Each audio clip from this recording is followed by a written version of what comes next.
सबैभन्दा पहिले त यो भिडियो हेर्नुहोस्। काण्डको पर्खाइमा बस्ने भाइहरू आफ्नो आमाको दुध गएर पस्ने है। यो भिडियो गङ्गु छेत्रीको 1 वर्ष पहिलेको भिडियो हो, जसमा उनले भन्दैछिन् काण्डको प्रतीक्षा गरेर बसेकालाई केही हल्लिरहेको छैन, यस्तै कुरा केही भनिरहेको छन् हैन।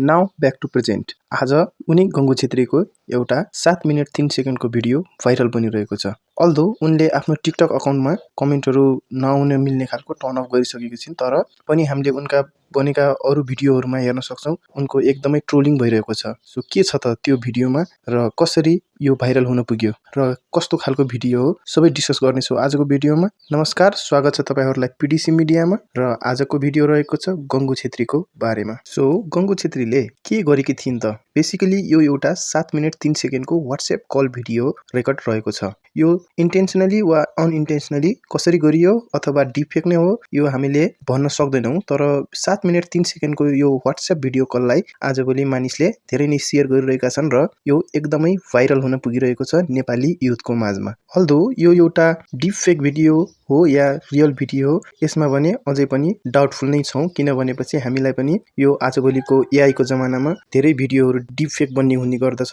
सो हामीले केही भन्न सक्दैनौं कि यो भिडियो रियल छ या फेक छ, तर पनि यो 7 मिनेट 3 सेकेन्डको भिडियोले नेपाली युथ माझमा खलबली नै मच्चाएको छ। बेसिकली यो 7 मिनेट 3 सेकेन्डको भिडियोमा उनले कसैसँग कुरा गरिरहेकी छिन् जसले चाहिँ आफ्नो क्यामेरा अफ गरेको छ र उनीले आफ्नो प्राइभेट पार्ट्सहरू, अप्पर प्राइभेट पार्ट र लोअर प्राइभेट पार्ट सबैलाई उनले सो अफ गरेकी छिन्। पछिल्लो समयमा धेरै सेलिब्रिटीहरूको भिडियोहरू लिक भइरहेको अवस्थामा 5:58 पछाडिको यो 7 मिनेट 3 सेकेन्ड भनेर आजभोलि धेरै नै चर्चा पाइरहेको छ यस भिडियोले। हुन त यो एउटा भिडियो कलमा गरिएको रेकर्ड हो, सो यसमा त्यस्तो रुवाकल्ली अथवा त्यस्तो इमोसनल केही पनि छैन, तर पनि गङ्गु छेत्री जस्तो एउटा टिकटक स्टार जसको चाहिँ मोर देन 2 लाख फलोअर्स छन् टिकटकमा, उनको यस्तो भिडियो सार्वजनिक हुनुले हाम्रो नेपाली समाजमा एउटा ठुलै नै खलबली मच्चाएको छ। त्यसमाथि 1 वर्ष अगाडिको उनको काण्डको पर्खाइमा बस्ने भाइहरू आफ्नो आमाको दुध गएर पस्ने है, यस प्रकारको स्टेटमेन्टले गर्दा पनि यो धेरै नै चर्चा पाइरहेको छ अहिलेको सोशल मिडियामा।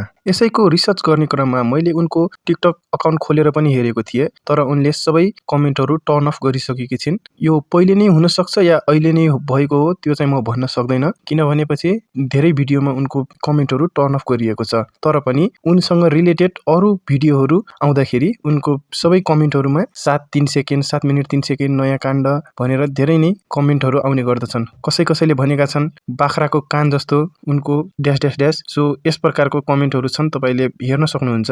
तर पनि यो कसरी भयो, इन्टेन्सनली भयो या अनइन्टेन्सनली भयो, त्यो चाहिँ अझै पनि एउटा गोप्य नै रहेको छ, किनभने कसैले पनि आएर सोशल मिडियामा यो बारेमा कुनै डिस्कस गरेको मैले चाहिँ भेटाएको छैन। सो आजको रिपोर्टिङ यति नै थियो गङ्गु छेत्रीको बारेमा। तपाईहरुलाई के भन्नु छ? यो भिडियो तपाईहरुले हेरिसक्नुभयो या हेर्न बाँकी नै छ? यदि हेरिसक्नु भएको छ भने कस्तो प्रक्रिया छ तपाईको कमेन्ट सेक्सनमा लेख्न नभुल्नु होला। च्यानललाई सब्स्क्राइब गरिदिनु होला र भिडियोलाई लाइक गरिदिनु होला। फेरि भेट्नेछौँ हामी अर्को रिपोर्टिङका साथ। यतिन्जेलसम्मको लागि म साइनिङ अफ हुन्छु। हस्त नमस्ते, बाई बाई।